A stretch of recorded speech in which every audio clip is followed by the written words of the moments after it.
There was a time when a single mountain in Montana quietly fed the modern world. Deep inside it, one company carved out so much copper that entire cities came to life through its wires. Telephone lines and railroad signals and military equipment across 2 world wars, all traced back to the same ground.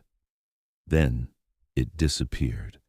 Only after it was gone did anyone realize what had really been buried there, or how much the company had taken from the people who built it. What was buried was not just copper.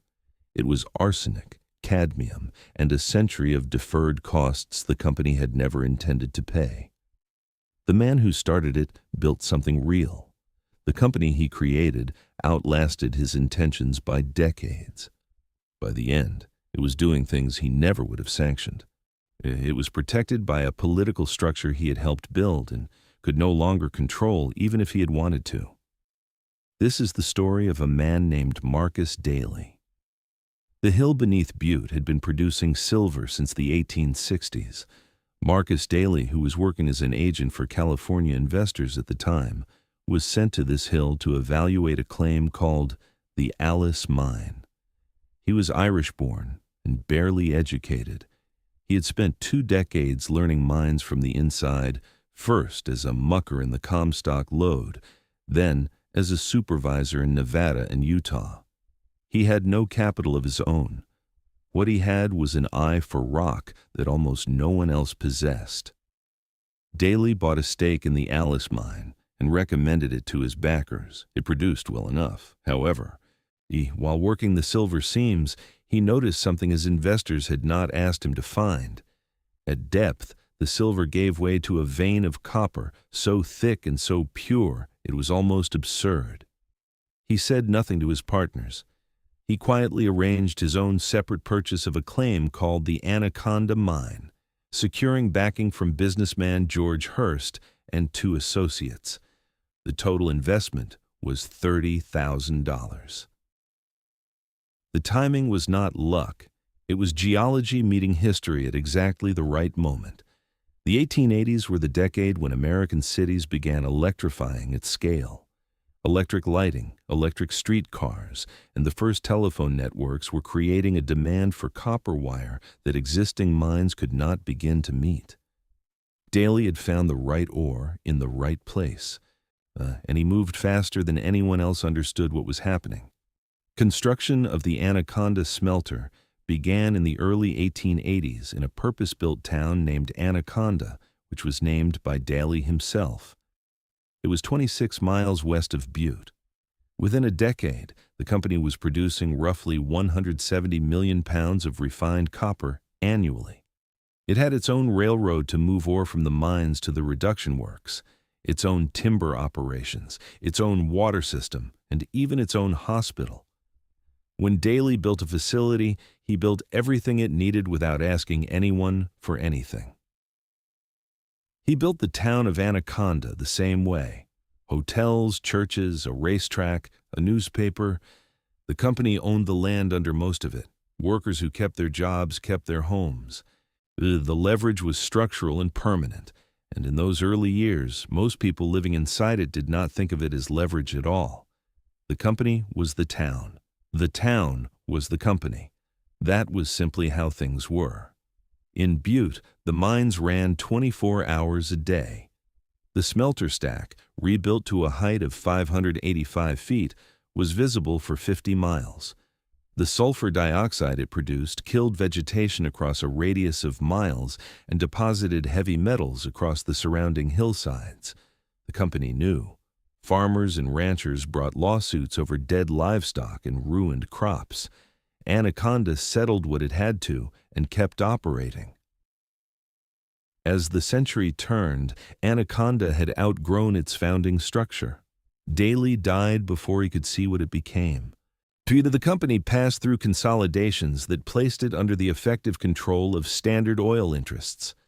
The key figures were Henry Rogers and William Rockefeller. Reorganized in the years after the First World War, it expanded into Chile. There it acquired a controlling interest in the Chuquicamata mine, one of the largest open-pit copper operations on the planet. Annual revenues ran into the hundreds of millions of dollars. That kind of scale changes what a company believes it is allowed to do. Anaconda owned the Associated Press wire franchise for the state and used it to shape what editors received. It owned or controlled a majority of Montana's major daily newspapers for decades. Journalists called that period simply the company press, and the name has stuck because nothing more elaborate was needed to describe it. Candidates for office were evaluated with Anaconda's involvement before they ever appeared on a ballot. Tax policy, labor law, mining regulation, all of it bent in the same direction for the same reason. The company did not need to threaten anyone. It had built the conditions in which the wrong kind of official rarely made it far enough to matter. Workers who pushed back faced a different kind of answer. The Butte Miners Union had been one of the most powerful labor organizations in the American West. Anaconda fought it for decades, supporting rival unions and using strike breakers. When those tools were not enough, the company found others. One summer, the Miners' Union Hall was destroyed by a crowd that the company's critics said had been organized with management's quiet encouragement. No investigation followed. A labor organizer named Frank Little was lynched in Butte in 1917. He was dragged from his boarding house before dawn and hanged from a railroad trestle on the south side of town. No one was ever charged.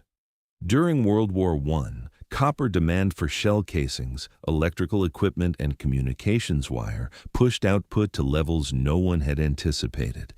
The Butte mines produced approximately 1 billion pounds of copper between 1917 and 1919 alone. The mines kept going deeper. By mid-century, the underground workings beneath Butte extended more than a mile below the surface. Men descended in cages to levels where rock temperatures required constant ventilation just to survive. Silica dust caused silicosis. Gas pockets killed without warning. Workers kept going because the wages were real and because in that part of Montana there was nothing else. If this story is worth following, subscribe to the Rust Archive. There is more of it. What came next was not a dramatic decision made in a boardroom. It was quieter than that, and in some ways more ruthless. It began with arithmetic. Open pit mining was dramatically cheaper per pound of copper than underground methods.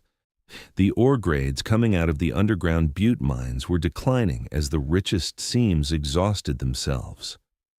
By the mid-1950s, Anaconda had committed to the Berkeley Pit project, a plan to begin open pit mining on the eastern edge of the Butte Hill. The underground mines did not close immediately. For years, both operations ran in parallel. But the logic was clear to anyone who could read a balance sheet. The Berkeley Pit consumed neighborhoods. Houses were bought and demolished. Streets that had existed for half a century disappeared. The pit eventually reached a depth of approximately 1,700 feet and a width of nearly a mile. At peak operation in the 1960s and 70s, Anaconda still employed around 10,000 workers across its Montana operations. Then, the copper price collapsed.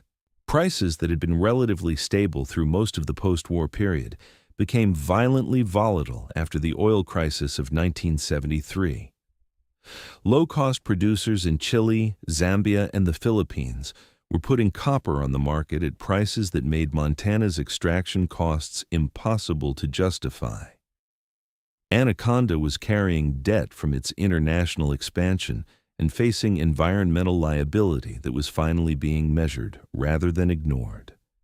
The executives running it had one answer to declining margins: find a buyer. Atlantic Richfield, known as ARCO, acquired the company in the late 1970s for approximately $700 million. It was presented as a rescue. It was an exit. This ARCO had no expertise in copper mining and no particular commitment to Montana. When prices continued falling and the projected turnaround did not come, the calculation was straightforward. On September 30th, 1980, all mining operations in Butte were suspended. The Berkeley Pit pumps were turned off. Groundwater, carrying dissolved heavy metals from decades of mining activity, began to fill the pit. Within a few years, the pit held hundreds of millions of gallons of water with an acidity approaching that of battery acid. It was saturated with arsenic, cadmium, zinc, and copper in concentrations toxic to virtually every form of life. In November 1995, a flock of migrating snow geese landed on the pit lake. Between 340 and 342 of them died overnight. They had been killed by the water they landed on. The Anaconda smelter stack was demolished by a controlled implosion 2 years after the mine closed. An estimated 25,000 people gathered to watch. Some had worked at the smelter for decades. The stack fell in roughly 30 seconds. ORCO spent years in litigation before reaching agreements under the Superfund program. The Butte and Anaconda area became one of the largest Superfund sites in the United States. The Berkeley Pit requires perpetual water treatment. The pumps must run forever. If they stop, contaminated groundwater migrates into the surrounding aquifer. This is not a problem with a solution. It is a problem with a maintenance schedule. That the city of Butte, which at its peak housed roughly 100,000 people, had approximately 34,000 residents by the 2010s. The smelter site in Anaconda is now a state park. There is a golf course. The old stack footprint is still visible. The Washoe Theater, built by the company in the 1930s, is considered one of the finest examples of Art Deco design in the American West. It still operates. The Berkeley Pit is a tourist attraction. For $3, you can walk to an observation platform and look into the contaminated lake. Stories like this one do not get told often enough. If this one is worth remembering, subscribe to the Rust Archive and share it with someone who should hear it. Marcus Daly built something real. The copper he extracted was necessary, the infrastructure genuine, the wages higher than most alternatives available to the men who took them. None of that changes what the company became once scale removed the friction of accountability. Power without consequence expands until something external stops it, and in Montana, for most of a century, nothing did. Whether Daly would have recognized what came after is impossible to know. What is not impossible to know is the mechanism. Anaconda's control of the state's press and political infrastructure was a deliberate investment.